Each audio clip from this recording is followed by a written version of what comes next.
वंदे मातरम विद्यार्थी मित्रों, केम छो? मजामां ने? हवे विद्युत क्षेत्र पर आधारित चर्चा में आपणे आगळ वधीए। जोईए आगळनो दाखलो। तो आगळना दाखलानी रकम कंईक आ प्रमाणे छे। कया बिंदु पासे परिणामी विद्युत क्षेत्र शून्य थाय? અહીં તમને બે વિદ્યુતભાર આપેલા છે, એક છે +2Q અને બીજો છે +8Q। આ બંને વિદ્યુતભારો વચ્ચેનું અંતર 30 સેન્ટીમીટર છે અને પૂછેલું છે કે કયા બિંદુ આગળ પરિણામી વિદ્યુત ક્ષેત્ર શૂન્ય થાય। તો સૌ પ્રથમ આપણે અલગ અલગ બિંદુઓ લઈ અને ત્યાં વિદ્યુત ક્ષેત્ર શૂન્ય થઈ શકે કે ન થાય એની ચર્ચા કરીએ। તો માની લો કે આ કોઈ બિંદુ છે P। तो आ P बिंदु पासे विद्युत क्षेत्र कोना कोना लीधे होय? तो 2Q ना लीधे अने 8Q ना लीधे। तो P पासे 2Q ना लीधे विद्युत क्षेत्र हशे आ बाजू, बराबर ने? 2Q थी दूर। एवी ज रीते P पासे 8Q ना लीधे उद्भवतुं विद्युत क्षेत्र हशे 8Q थी दूर, मतलब आ बाजू। तो आ थयुं 8Q ना लीधे P बिंदु पासे विद्युत क्षेत्र। आ बंने विद्युत क्षेत्रનું परिणामी विद्युत क्षेत्र મેળવવું હોય તો આ બંનેનો સદિશ સરવાળો કરવો પડે અને સબાચરની રીતે આપણે આ બંનેનો સદિશ સરવાળો કરીએ તો પરિણામી વિદ્યુત ક્ષેત્ર મળે તમને અહીંયા ઉપર તરફ, બરાબર ને? એટલે આ બંનેનો સદિશ સરવાળો ક્યારેય પણ શૂન્ય થઈ શકે નહીં। એટલે અહીંયા परिणामी विद्युत क्षेत्र शून्य होय एवं शक्य नहीं, मतलब नॉट पॉसिबल, बराबर। एवी रीते जो P बिंदु अहींया विचार्युं होय तो आ बिंदु आगळ 8Q ना लीधे विद्युत क्षेत्र आम मळे अने 2Q ना लीधे विद्युत क्षेत्र आम मळे। बंनेनो सरवाळो करो तो परिणाम तमने नीचे मळे। तो अहींया पण परिणामी विद्युत क्षेत्र शून्य थाय नहीं, बराबर ने? हवे आपणे आगळ वधीए। मानी लो कि बिंदु P अहींया छे। तो आ P बिंदु पासे 8Q ना लीधे विद्युत क्षेत्र हशे आ तरफ अने बिंदु P पासे 2Q ना लीधे विद्युत क्षेत्र पण ए बाजू छे। तो आ बंने विद्युत क्षेत्र एक ज दिशाना थई गया। तो पछी અહીં પરિણામી વિદ્યુત ક્ષેત્ર મેળવવા માટે આ બંનેનો સરવાળો કરો। વાસ્તવમાં મૂલ્યનો સરવાળો થઈ જાય કારણ કે બે સદિશોની દિશા એક જ છે। તો અહીંયા પરિણામી વિદ્યુત ક્ષેત્ર શૂન્ય થાય કે ન થાય? એટલે ત્યાં પણ પરિણામી વિદ્યુત ક્ષેત્ર શૂન્ય હોય એવું શક્ય નથી, मतलब नॉट पॉसिबल,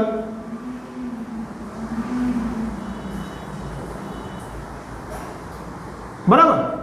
હવે આગળ વધીએ। मानी लो कि P बिंदु आपणे अहींया छे। तो आ P बिंदु पासे 2Q ना लीधे विद्युत क्षेत्र 2Q थी दूर, मतलब आ बाजू हशे। तो आ थयुं P पासे 2Q ना लीधे विद्युत क्षेत्र। एवी ज रीते 8Q ना लीधे P पासे विद्युत क्षेत्र ए पण आ बाजू हशे। तो आ बंने विद्युत क्षेत्र पण एक ज दिशाना थई गया। એટલે સરવાળો કરતી વખતે માત્ર મૂલ્યનો સરવાળો કરો તો પણ જવાબ આવી જાય, બરાબર ને? એટલે અહીં પણ પરિણામી વિદ્યુત ક્ષેત્ર શૂન્ય હોય એવું શક્ય નથી, મતલબ અહીં પણ પરિણામી વિદ્યુત ક્ષેત્ર શૂન્ય હોઈ શકે નહીં, मतलब નોટ પોસિબલ, બરાબર।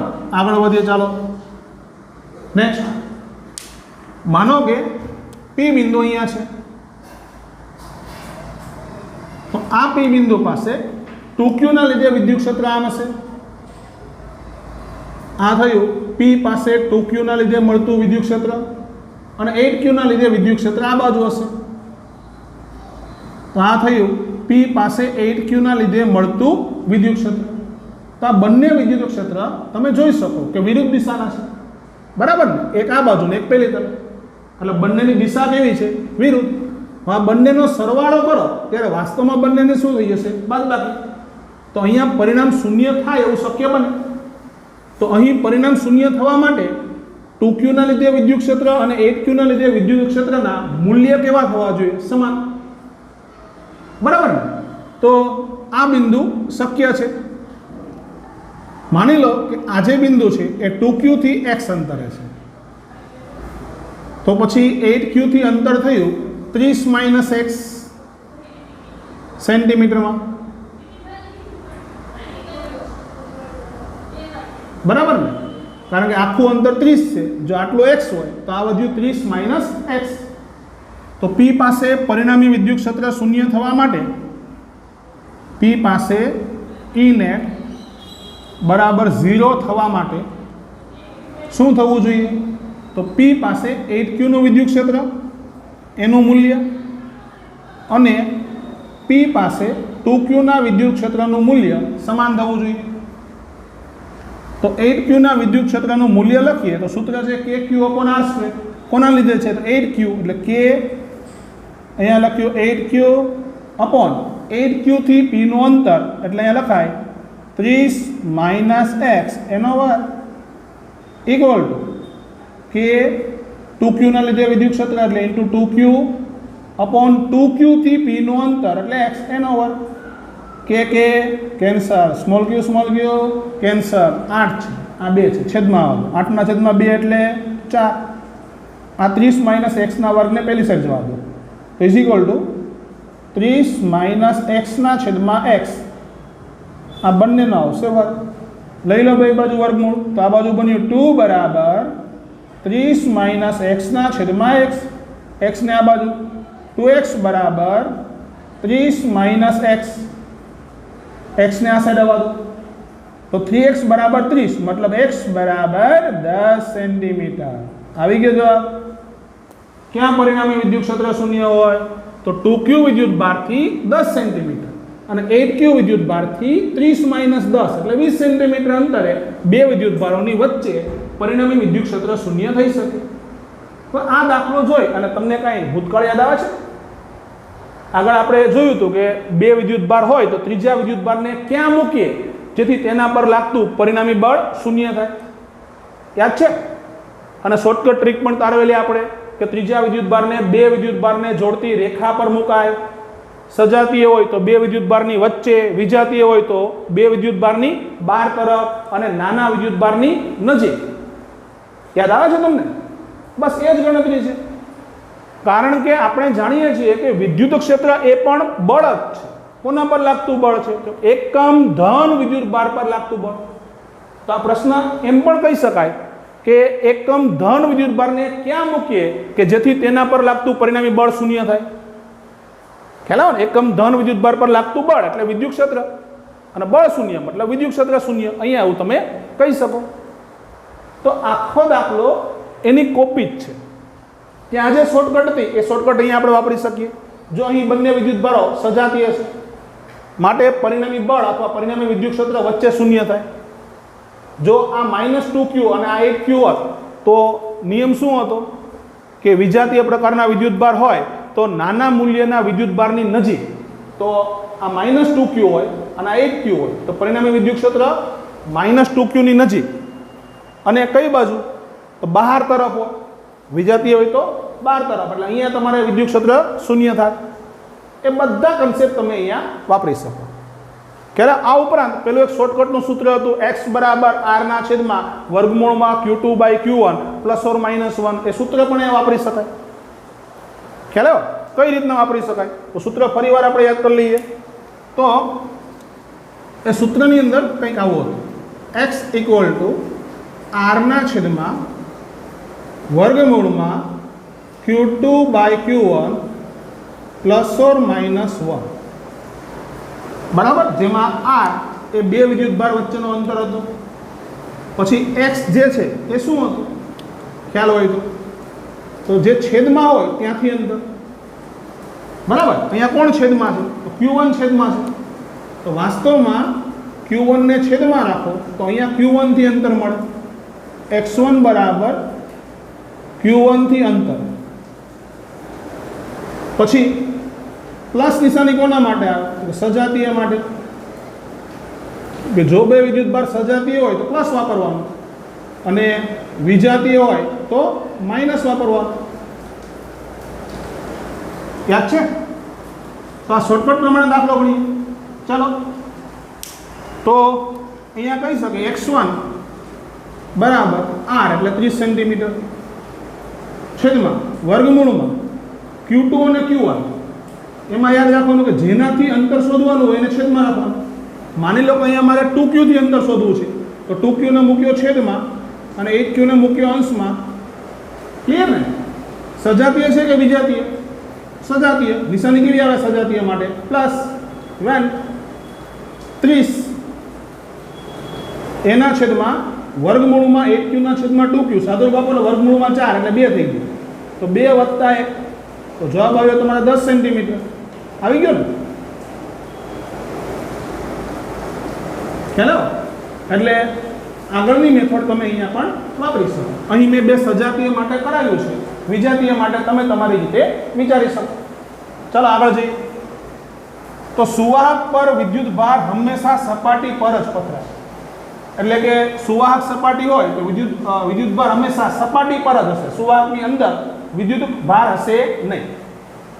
ખ્યાલ? બીજો મુદ્દો, વિદ્યુત ક્ષેત્ર રેખાઓ હંમેશા સુવાહક સપાટીને લંબ અને સુવાહકની અંદર પરિણામી વિદ્યુત ક્ષેત્ર શૂન્ય હોય. બરાબર? આ ત્રણ કન્સેપ્ટ સુવાહક માટે હંમેશા યાદ રાખવાના. માની લો કે આ કોઈ સુવાહક ગોળો છે, તો ધ્યાનથી જોજો. બરાબર? આ શું છે? તો સુવાહક ગોળો. તો આના પર વિદ્યુત ભાર મૂકીએ તો વિદ્યુત ભાર આવશે ક્યાં? તો કે સપાટી પર જ આવે. બરાબર? એટલે વિદ્યુત ભાર જો મૂક્યો હોય તો બધો વિદ્યુત ભાર સપાટી પર પથરાઈ જશે. એટલે તમે આ પ્રમાણે પ્લસ પ્લસ પ્લસ એ રીતના દર્શાવી શકો. આગળ નેક્સ્ટ, આ સુવાહકની અંદર વિદ્યુત ક્ષેત્ર હંમેશા શૂન્ય થશે. બરાબર? હજી આગળ વધીએ. ચાલો. વિદ્યુત ક્ષેત્ર રેખાઓ સુવાહક સપાટીને લંબ હોય. એટલે જો આ ગોળાના લીધે મળતી વિદ્યુત ક્ષેત્ર રેખા દોરવી હોય તો સપાટીને લંબ, મતલબ આ રીતના દોરવી પડે. આ જે સપાટી છે એને લંબ રૂપે. બરાબર? અહીંયા દોરવી હોય તો અહીંયા આ રીતના, અહીંયા દોરવી હોય તો અહીંયા આ રીતના, અહીંયા દોરવી હોય તો અહીંયા આ રીતના, અહીંયા દોરવી હોય તો આ રીતના, અહીંયા દોરવી હોય તો આ રીતના, અહીંયા હોય તો આ રીતના, અહીંયા હોય તો આ રીતના. એટલે વિદ્યુત ક્ષેત્ર રેખા હંમેશા સપાટીને લંબ દોરવાની. અને અંદર કોઈ વિદ્યુત ક્ષેત્ર છે જ નહીં, એનો મતલબ સુવાહકની અંદર વિદ્યુત ક્ષેત્ર રેખા દોરવાની નથી. ક્લિયર? તો આ એક ગોળા માટે વાત કરી. માની લો કે એક રેન્ડમ આકારનો સુવાહક છે. આ એક રેન્ડમ આકારનો સુવાહક છે. અહીંયા પણ લખી નાખો આ સુવાહક. તો અંદરના વિસ્તારમાં વિદ્યુત ક્ષેત્ર શૂન્ય હશે અને વિદ્યુત ભાર મૂકો તો હંમેશા સપાટી પર જ પથરાય. એટલે તમે આ રીતના કંઈક અહીંયા લખી શકો.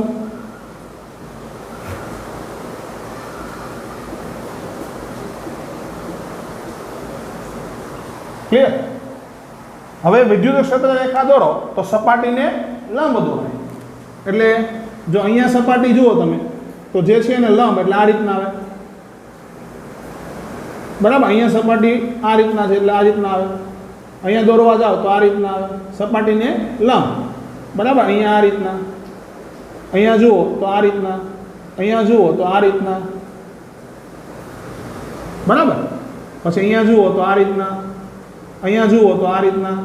હા, તો અહીંયા આમ છે આમ એટલે લંબ આમ થયું, અહીંયા લંબ આ રીતના. ખ્યાલ? આ રીતના તમારે સુવાહક સપાટી વડે વિદ્યુત ક્ષેત્ર રેખા દોરવામાં આવે.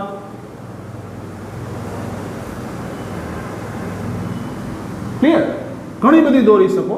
બરાબર? આપણે અહીંયા થોડી નમૂનાપ્રત દોરેલી છે. વાસ્તવમાં આ આકૃતિ 3D માં હશે. આ ગોળા વડે વિદ્યુત ક્ષેત્ર પણ 3D માં હશે. બરાબર? મેં અહીંયા 2D માં દર્શાવેલું છે. આગળનો ટોપિક. ચાલો. વિદ્યુત ક્ષેત્ર વિરુદ્ધ અંતરના આલેખ. અહીં એક બિંદુવત વિદ્યુત ભાર +q દર્શાવેલો છે અને આ વિદ્યુત ભાર માટે વિદ્યુત ક્ષેત્ર વિરુદ્ધ અંતરનો આલેખ દોરવાનો છે. તો આપણે જાણીએ છીએ કે વિદ્યુત ભાર વડે ઉદ્ભવતા વિદ્યુત ક્ષેત્રના મૂલ્યનું સૂત્ર છે E = k q/r².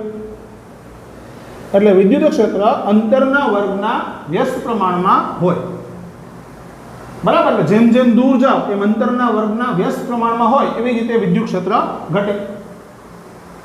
હવે આ પ્લસ ક્યુ વિદ્યુત ભારના લીધે અહીંયા વિદ્યુત ક્ષેત્ર કઈ દિશામાં હશે? અહીંયા, તો આ બાજુ,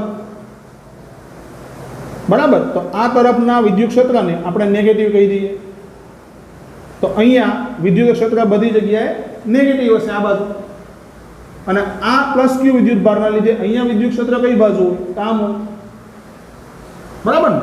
તો આ દિશાના વિદ્યુત ક્ષેત્રને આપણે પોઝિટિવ કહી દઈએ. ક્લિયર? હવે વિદ્યુત ભારની નજીક હોય એટલે અંતર એકદમ ઓછું હોય ત્યારે વિદ્યુત ક્ષેત્ર ખૂબ વધારે હોય. આથી અહીંયા વિદ્યુત ક્ષેત્ર ખૂબ વધારે છે, પણ જેમ જેમ આમ જાય એમ વિદ્યુત ક્ષેત્ર ધીમે ધીમે ઘટતું જાય. કયા પ્રમાણે ઘટે? સપ્રમાણમાં, કે ના, અંતરના વર્ગના વ્યસ્ત પ્રમાણમાં ઘટે. એટલે આલેખ તમને કંઈક આવો મળે. ક્લિયર? અને જો અહીંયા વિદ્યુત ક્ષેત્ર પ્લસ હતું એટલે ધન વાય અક્ષ ઉપર તમારે વિદ્યુત ક્ષેત્ર દર્શાવવું પડે. અને અહીંયા વિદ્યુત ક્ષેત્ર માઇનસ છે એટલે વિદ્યુત ભારની નજીક એકદમ અહીંયા બિંદુ લો તો ત્યાં ઋણ વિદ્યુત ક્ષેત્ર વધારે હશે. આથી તમારે આલેખ કંઈક આ પ્રમાણે લેવો પડે. હેલો, જો અહીંયા એક્સ અક્ષને ટચ નથી કરાવવાનો, થોડો દૂરથી લઈ લેવાનો. ઋણ વિદ્યુત ભારની વાત કરો તો ઋણ વિદ્યુત ભાર વડે ઉદ્ભવતું વિદ્યુત ક્ષેત્ર આપણે જાણીએ છીએ કે વિદ્યુત ભારની નજીક તરફ. તો આ ઋણ વિદ્યુત ભારના લીધે અહીંયા વિદ્યુત ક્ષેત્ર કઈ બાજુ હશે? નજીક, એટલે આમ. તો આ થયું વિદ્યુત ક્ષેત્ર ઋણ વિદ્યુત ભારનું અહીંયા. અહીંયા કઈ બાજુ છે? આ બાજુ. આ બાજુ એટલે આને કહી દઈએ આપણે પોઝિટિવ. અને આ ઋણ વિદ્યુત ભારના લીધે અહીંયા વિદ્યુત ક્ષેત્ર કઈ બાજુ હશે? બરાબર, એટલે E નેગેટિવ. બરાબર, આગળ વધીએ. ચાલો હવે વિદ્યુત ભારની એકદમ નજીક જાઓ તો ત્યાં તમને ખબર છે વિદ્યુત ક્ષેત્ર ખૂબ જ પ્રબળ હોય, કારણ કે અંતર ઓછું એટલે વિદ્યુત ક્ષેત્રનું મૂલ્ય વધારે હોય. તો અહીંયા તમે વાત કરો તો વિદ્યુત ક્ષેત્રનું મૂલ્ય એકદમ વધારે હશે, પણ કેવું? તો ધનમાં વધારે. એટલે આલેખ તમારે અહીંથી શરૂ થાય અને પછી જેમ જેમ દૂર જાય વિદ્યુત ક્ષેત્ર ધીમે ધીમે ઘટતું જાય. એટલે આલેખ પછી આ રીતના આગળ વધે. એવી રીતે અહીંયા દોરવા જાઓ તો અહીંયા નજીક એકદમ બિંદુ લો તો વિદ્યુત ક્ષેત્રનું મૂલ્ય એકદમ વધારે હશે, પણ ઋણમાં વધારે. એટલે આલેખ અહીંથી શરૂ થશે, પછી ધીમે ધીમે ધીમે આગળ આ રીતના વધશે. ક્લિયર થયું? હવે બે વિદ્યુત ભારોની વાત કરીએ આપણે. અહીંયા અહીં પ્લસ ક્યુ અને પ્લસ ક્યુ બે વિદ્યુત ભાર છે અને એમના લીધે ઉદ્ભવતા વિદ્યુત ક્ષેત્ર માટે E વર્સિસ R નો પ્રકારના પ્રશ્નમાં એ જોવાનું કે પરિણામી વિદ્યુત ક્ષેત્ર શૂન્ય ક્યાં? તો બંને વિદ્યુત ભારોના મૂલ્ય સમાન છે અને સજાતીય પ્રકારના છે. બસ સજાતીય વિદ્યુત ભારો માટે પરિણામી વિદ્યુત ક્ષેત્ર શૂન્ય ક્યાં હોય? વચ્ચે. અને બંનેના મૂલ્ય સમાન છે, આથી પરિણામી વિદ્યુત ક્ષેત્ર બરાબર વચ્ચે, એટલે બંનેથી સરખા અંતરે, એટલે આ લાઈન પર પરિણામી વિદ્યુત ક્ષેત્ર શૂન્ય થાય. E નેટ બરાબર 0. ખ્યાલ આવે? હવે પ્લસ માઇનસ લખીએ તો આ બિંદુ આગળ વિદ્યુત ક્ષેત્ર કોના લીધે હોય? તો પ્લસ ક્યુ ના લીધે અને આ પ્લસ ક્યુ ના લીધે. તો આ બંનેના લીધે આ બિંદુ આગળ વિદ્યુત ક્ષેત્ર આમ જ મળે, મતલબ પરિણામી વિદ્યુત ક્ષેત્ર અહીંયા આ બાજુ જ થયું. તો અહીંયા થયું તમારે E નેટ નેગેટિવ. અહીંયા વાત કરો તો આ પ્લસ ક્યુ ના લીધે અહીંયા વિદ્યુત ક્ષેત્ર આમ હશે અને આ પ્લસ ક્યુ ના લીધે અહીંયા વિદ્યુત ક્ષેત્ર આમ હશે. પણ આ બિંદુ પ્લસ ક્યુ ની નજીક છે, અહીંયાનું છે ને, એટલે પ્લસ ક્યુ ની ક્યાં છે? નજીક છે, આની નજીક. તો અહીંયા આ વિદ્યુત ભારની અસર વધારે હશે એટલે પરિણામી વિદ્યુત ક્ષેત્ર આમ મળશે. તો અહીંયા પરિણામી વિદ્યુત ક્ષેત્ર થયું પોઝિટિવ.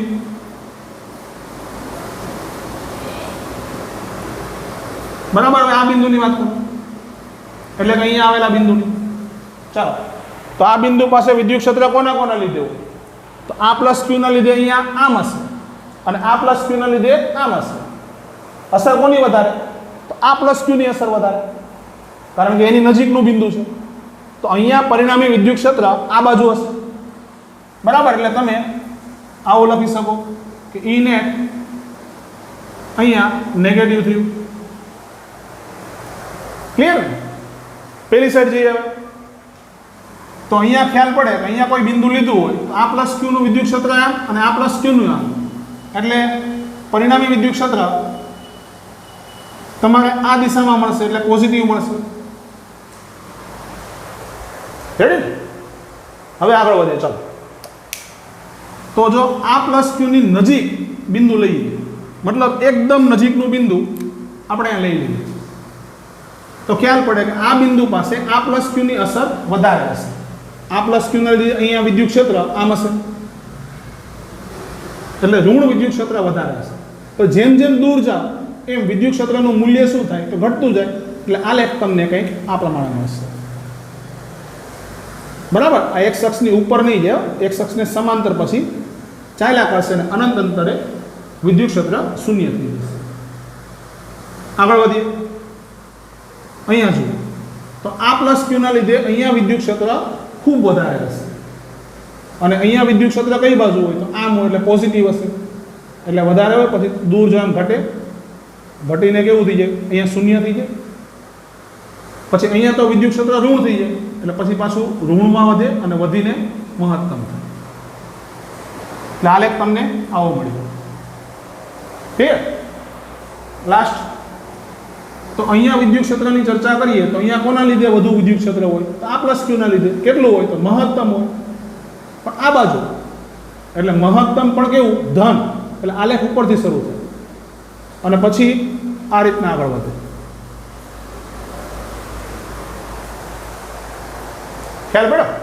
એવો જ બીજો પ્રશ્ન આવ્યો. ચાલો, બે વિદ્યુતભાર છે, વિજાતીય પ્રકારના છે, એક +4q અને બીજો -q. બે વિદ્યુતભારની વાત હોય ત્યારે તમારે હંમેશા પહેલા વિચારી લેવાનું કે પરિણામી વિદ્યુત ક્ષેત્ર શૂન્ય ક્યાં છે? તો બંને વિજાતીય છે, તો કઈ જગ્યાએ પરિણામી વિદ્યુત ક્ષેત્ર શૂન્ય હોય? યાદ છે? બે વિદ્યુતભારોને જોડતી રેખા પર, પછી સજાતીય હોય તો વચ્ચે, વિજાતીય હોય તો બહાર અને નાનાની નજીક. ક્લિયર ને? તો એ જે વસ્તુ હતી અહીંયા એપ્લાય કરવાની. તો આપણને ખ્યાલ પડે કે આ બંને વિદ્યુતભારો વિજાતીય છે, માટે પરિણામી વિદ્યુત ક્ષેત્ર ક્યાં શૂન્ય હોઈ શકે? બહાર તરફ, મતલબ કે અહીંયા અને કે અહીંયા. કોની નજીકનું બિંદુ લેવાનું? તો નાનાની, મતલબ અહીંયા પરિણામી વિદ્યુત ક્ષેત્ર શૂન્ય હોઈ શકે, બરાબર.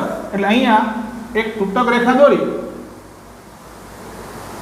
અને આપણે અહીંયા લખી નાખીએ કે અહીંયા પરિણામી વિદ્યુત ક્ષેત્ર E net બરાબર 0. ક્લિયર? હવે લખવાનું શરૂ કરો. જો ચલો અહીંયા વાત કરો, એટલે આ બિંદુ આગળ વાત કરો. ચાલો, તો આ બિંદુ આગળ 4q ના લીધે વિદ્યુત ક્ષેત્ર આમ અને -q ના લીધે વિદ્યુત ક્ષેત્ર આમ. 4q ના લીધે આમ, બરાબર ને? અને -q ના લીધે વિદ્યુત ક્ષેત્ર આમ. એટલે અહીંયા બંનેનો શું થઈ જાય? ખ્યાલ પડ્યો ને? તો સરવાળો તો વાસ્તવમાં થઈ જાય બાદબાકી. તો શરૂઆતમાં 4q ની નજીક કોની અસર વધારે? તો 4q ની નજીક 4q ની અસર વધારે, એટલે પરિણામી વિદ્યુત ક્ષેત્ર તમને આમ મળશે. એટલે આ થયું તમારે E net. આ બાજુ એટલે કેવું થયું? તો નેગેટિવ. આ બિંદુ આગળ વાત કરો તો આ બિંદુ આગળ 4q નું આમ અને -q નું પણ આમ, એટલે બેનો શું થઈ ગયો? સરવાળો. તો નેટ વિદ્યુત ક્ષેત્ર તમને આમ જ મળે, આ બધી જગ્યાએ નેટ ક્ષેત્ર તમને આ બાજુ જ મળે. એટલે E net પોઝિટિવ થયું. કેમ? આગળ ચાલો. હવે -q ની નજીકનું બિંદુ વિચારો તો અહીંયા કોની અસર વધારે? તો નેગેટિવ વિદ્યુતભારની અસર વધારે. આનાથી તો દૂર છે ને, એટલે આની અસર ખૂબ વધારે હશે. તો અહીંયા પરિણામી વિદ્યુત ક્ષેત્ર કઈ બાજુ હશે? આ બાજુ. એટલે અહીંયા હશે તમારે E net નેગેટિવ. તો જેમ જેમ તમે માઇનસ ક્યુથી દૂર જાઓ એમ આની અસર ઘટતી જાય અને આની અસર વધતી જાય. ખ્યાલ? આની અસર ઘટે અને આની અસર વધે. અમુક અંતરે બંનેની અસર સમાન થઈ જાય એટલે અહીંયા પરિણામી વિદ્યુત ક્ષેત્ર શૂન્ય થઈ જાય. પછી 4q ની અસર વધી જાય એટલે પરિણામી વિદ્યુત ક્ષેત્ર આ બાજુ બની જાય. E નેટ પોઝિટિવ થઈ જાય છે. ક્લિયર? હવે ગ્રાફ દોરીએ ચાલો. તો અહીંથી શરૂ કરીએ તો 4q ની એકદમ નજીક અહીંયા કોની અસર વધારે?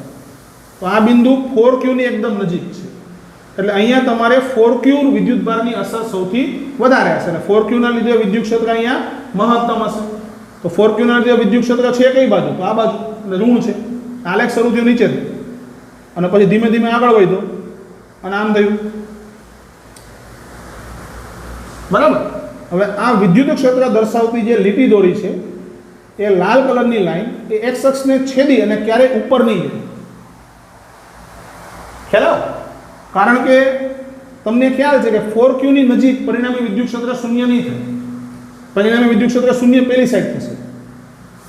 ખ્યાલ? અહીંયા અનંત અંતરે વિદ્યુત ક્ષેત્ર શૂન્ય થશે એટલે આ લાલ કલરની લાઈન એક્સ અક્ષ સાથે અનંત અંતરે મેચ થઈ જશે. ખ્યાલ? ધીમે ધીમે આ નજીક આવતી જાય અને અનંત અંતરે મેચ થાય. હવે આગળ વધો તો આ 4q વિદ્યુત ભારના લીધે અહીંયા વિદ્યુત ક્ષેત્ર કઈ બાજુ? અહીંયા ખબર પડે આ બાજુ અને અહીંયા 4q ની અસર વધારે છે એટલે મતલબ 4q ના લીધે વિદ્યુત ક્ષેત્ર આ બાજુ એટલે પોઝિટિવ છે. આલેખ અહીંથી શરૂ થયો પછી ધીમે ધીમે વિદ્યુત ક્ષેત્ર ઘટે. બરાબર? એનું કારણ શું? તો 4q ના લીધે વિદ્યુત ક્ષેત્ર જેટલા પ્રમાણમાં ઘટે એટલા પ્રમાણમાં -q ના લીધે વિદ્યુત ક્ષેત્ર વધશે નહીં. એટલે 4q ના લીધે થતો ઘટાડો એ વધુ હશે અને -q ના લીધે થતો વધારો એ પ્રમાણમાં ઓછો હશે. આથી પરિણામી વિદ્યુત ક્ષેત્ર એ ધીમે ધીમે ઘટતું જશે. ઘટી અને કોઈ બિંદુ આગળ લઘુત્તમ થાય અને પછી વધે. પાછા -q ની નજીક આવ્યા ને એટલે પાછું વિદ્યુત ક્ષેત્ર શું થાય? વધે. તો અહીં તમારા નાના મૂલ્યના વિદ્યુતભારની નજીક પરિણામી વિદ્યુત ક્ષેત્ર છે એ લઘુત્તમ બનશે. બરાબર? તો કોની નજીક? તો અહીં E બરાબર મિનિમમ પણ E કાયદેસર લખીએ તો E નેટ બરાબર મિનિમમ થાય પણ E નેટ 0 નહીં થાય કારણ કે 0 તો પેલી બાજુ થશે. બરાબર? આવું થશે. હવે એની સાબિતી જોતી હોય તો તમે જાતે ગણી શકો. કઈ રીતના? કોઈ પણ રાશિ લઘુત્તમ કે મહત્તમ થાય તો એમનું વિકલન શૂન્ય થાય. બરાબર? તો કઈ જગ્યાએ વિદ્યુત ક્ષેત્ર લઘુત્તમ થશે એવો પ્રશ્ન પૂછ્યો હોય તો શું કરવાનું કે આ બંને વિદ્યુતભારોને જોડતી રેખા પર અહીંયા કંઈક એક જગ્યાએ તમારે ધારી લેવાનું કે વિદ્યુત ક્ષેત્ર લઘુત્તમ છે. પછી હવે અહીંથી અંતર x ધારી લો તો આ અંતર છે એ r - x. r એટલે બે વિદ્યુતભાર વચ્ચેનું ટોટલ અંતર થાય. તો આ x તો આ કેટલું થયું? r - x. તો અહીંયા વિદ્યુત ક્ષેત્રના મૂલ્યનું સૂત્ર લખો કે અહીંયા વિદ્યુત ક્ષેત્રનું મૂલ્ય કેટલું એનું સૂત્ર લખો. પછી એનું કરી નાખો વિકલન. કોની સાપેક્ષે? x ની સાપેક્ષે. બરાબર? અને x ની કિંમત મેળવી લો. સમજ પડી? તો x છે એની કિંમત માટે વિદ્યુત ક્ષેત્ર લઘુત્તમ બને એવું તમારે કહેવાય. આગળ વધીએ. ચલો અહીંયા આવી જઈએ. તો અહીંયા કોની અસર વધારે? આ બિંદુ આગળ ખ્યાલ પડે કે એ બિંદુ -q ની નજીક છે એટલે શરૂઆતમાં -q ની અસર વધારે. તો -q ના લીધે અહીંયા વિદ્યુત ક્ષેત્ર આમ છે એટલે ઋણ છે. તો આલેખ નીચેથી શરૂ થાય. બરાબર? પછી વિદ્યુત ક્ષેત્ર છે એ ધીમે ધીમે ઘટતું જાય, ઋણમાં ઘટે, એમ કરતાં કરતાં શૂન્ય થાય, પછી વધે, વધીને મહત્તમ થઈ અને પાછું ઘટવા માંડે. જેમ જેમ દૂર જાઓ એમ વિદ્યુત ક્ષેત્ર પાછું ઘટવા માંડશે. તો આ પ્રમાણનો ગ્રાફ મળે. આ ગ્રાફ ખૂબ જ સમજવા જેવો છે. લઘુત્તમ વાળી વાત, અહીંયા મહત્તમ થાય એ વાત, એ બધું આપણે સમજવું પડે. સમજીએ અને વિકલન કરતાં આપણે શીખીએ તો આપણે આન્સર મેળવી શકીએ. મેથ્સના વિદ્યાર્થીઓ માટે ખૂબ જ ઇન્ટરેસ્ટિંગ પ્રશ્ન છે. બાયોલોજીના વિદ્યાર્થી માટે આટલું બધું ડીપમાં કોઈ માથાકૂટ કરવાની જરૂર નથી. ખાલી સમજી લો એટલે ચાલો. નેક્સ્ટ, સ્વાધ્યાયનો દાખલા નંબર 1.26, જેમાં અલગ અલગ પ્રકારની વિદ્યુત ક્ષેત્ર રેખા દોરેલી છે અને પ્રશ્નમાં એવું પૂછેલું છે કે નીચેનામાંથી કઈ વિદ્યુત ક્ષેત્ર રેખા શક્ય નથી. સમજ પડી ને? તો તમારે દરેક આકૃતિ બુકની અંદર દોરવાની અને પછી નીચે કારણ લખવાનું કે આ વિદ્યુત ક્ષેત્ર રેખા શા માટે શક્ય નથી, એનું રીઝન નીચે લખજો. બરાબર? બે વિદ્યુત ક્ષેત્ર રેખા છેદતી હોય તો શક્ય ન હોય, બંધ ગાળો રચે તો શક્ય ન હોય, સુવાહક હોય તો વિદ્યુત ક્ષેત્ર રેખા સપાટીને લંબરૂપે હોવી જોઈએ, જો આવું ન હોય તો પણ શક્ય નથી. એટલે બધા રીઝનો તમારે નીચે વ્યવસ્થિત લખવાના. રેડી? તો બોર્ડ પરથી જોઈ એકવાર કોપી કરી લેવું અને પછી સ્વાધ્યાયનો દાખલા નંબર 1.26 ગણી નાખો. રેડી?